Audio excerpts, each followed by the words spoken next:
Today we ask the question, how can you bring down your lower back pain if you don't know what's causing it? Which brings us to the topic of intolerance tests. Now the reason one might do an intolerance test is to find out what movements, postures, and loads irritate your body specifically, so then we can really narrow it down on what could potentially be causing the issue. So you might be wondering, why can't my body handle this posture, movement, or load? Well, most likely it's due to a past or current injury. However, it could also be due to a muscular joint or bone dysfunction or imbalance. All right, enough talk, let's get to the test. All right, for this test, all we're gonna need is a chair.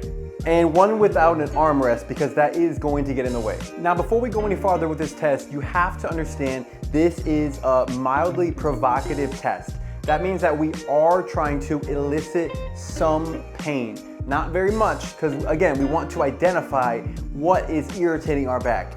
Now, if you are currently flared up, then I want you to avoid this test for now and come back later when you're at like a baseline level of pain, where you normally are, assuming that you have a chronic element to your back discomfort. Right, if you're not flared up, then let's do the test. Very simple. All we're gonna do here is get ourselves nice and squared up.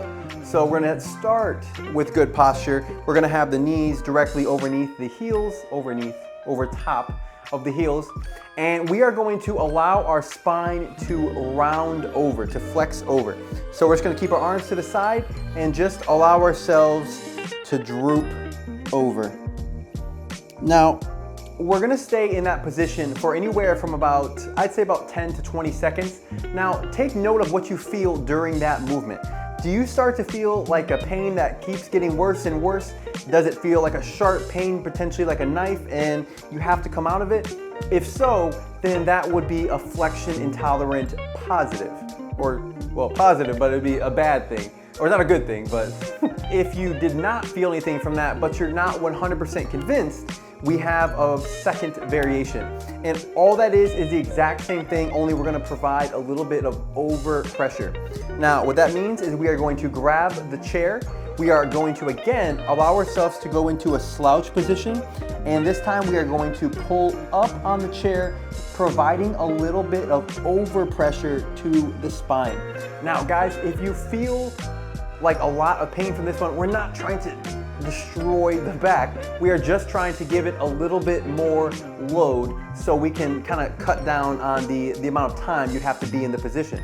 Now, again, if you go in there for anywhere from like 10 to 20 seconds and you don't feel anything, then you're probably good. Flexion most likely is not a component of your pain. However, if this does start to get irritating rather quickly, then flexion is most likely a component of your pain. So if we tested positive for that test, we now know that spinal flexion, rounding the spine, is a component of your pain. So what this means is that we want to find out what throughout our day requires a lot of loaded flexion. And then from there, we are going to reduce, eliminate, or modify these things. Now, this is not permanent. We are just doing this for the time being to allow the irritated structure to simmer down, to recover a little bit, and then we have more to work with. Now, before we go on, I just want to say this one more time. Flexion of the spine is not bad. And even if you do have irritation with flexion, we have to remember that we cannot cut that out of our life altogether. Again, the spine needs to be able to move. We don't want to become robots. All we want to do is just give it some time to heal while we create support systems to, again, support that injured structure. Now, I know it can be kind of tricky to find these different elements throughout your day that you should modify, eliminate, or reduce. So I made an entire video about that, desensitization. It's somewhere up there. And go check it out. Leave a comment down below if you have any questions, and I would love to hear from you. I would love to comment back. And as always, if you found this content helpful, please consider subscribing. It means the world to me.